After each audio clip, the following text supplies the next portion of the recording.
Mas aí teve o PHP GTK, que eu lembro que tinha a Que questão... muita gente não conhece, mas que a gente pode fazer uma breve introdução aí, que é uma ferramenta, uma forma de fazer uma aplicação desktop em PHP. Isso. Funciona até hoje, né? E a gente fez muito trabalho, teve até livro publicado, e que uns anos atrás ainda era muito, muito usado, né? Já vou entrar nesse parênteses e depois eu volto. Isso é uma coisa assim que das várias coisas que eu tenho orgulho, sabe?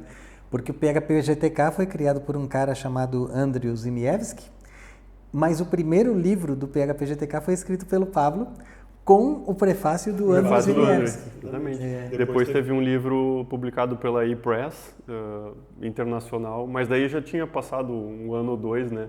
O primeiro foi esse aí mesmo, né? Relato das experiências de desenvolver o Agatha, né? Que era o gerador de relatórios, e a interface desktop do GNUteca, que acho que essa história também vale contar, né? O GNUteca é um sistema de gestão de bibliotecas, né? É. E o GNUteca tinha uma porção dele que era a parte de empréstimo, do balcão da biblioteca. Balcão da biblioteca. Que no fim tinham ali as máquinas que o pessoal da biblioteca usava, mas eram máquinas que no fim foram várias máquinas da Univates foram ficando obsoletas, e aquilo, imagina, eram máquinas que eram usadas antes de existir o navegador web.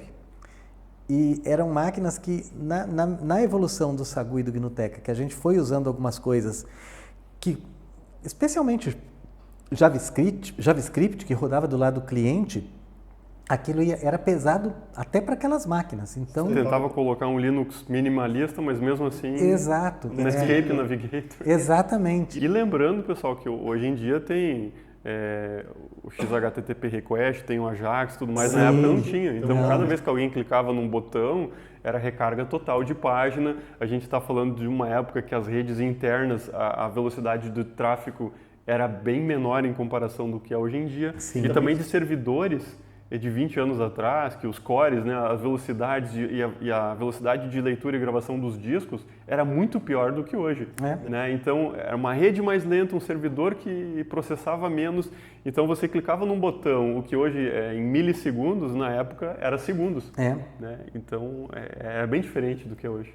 E eu lembro que a gente estava com esse dilema aí na questão da biblioteca, porque a gente já queria colocar também terminais de consulta e tal.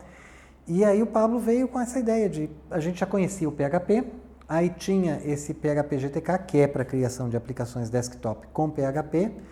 A curva de aprendizagem, a princípio, não seria muito grande para um novo desenvolvedor que entrasse. 50% já aproveitava que era o conhecimento em PHP. Exatamente. Né? E aí o Pablo veio com essa proposta, aí eu falei assim, não, toca a ficha.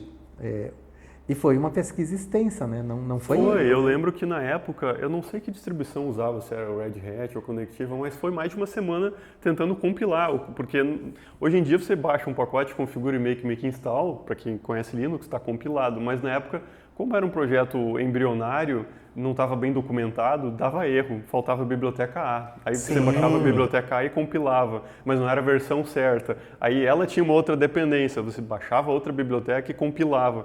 Então, ainda bem que eu estava no ambiente Linux, com conhecimento de compilação, Slackware, tinha colegas que manjavam e de vez em quando dava uma dica que depois, acho que de uma semana, a primeira janela desktop no Linux feita em PHP com Hello World apareceu. Aí é difícil de descrever a felicidade que eu estava, porque daí naquele momento eu senti, agora qualquer coisa é possível fazer.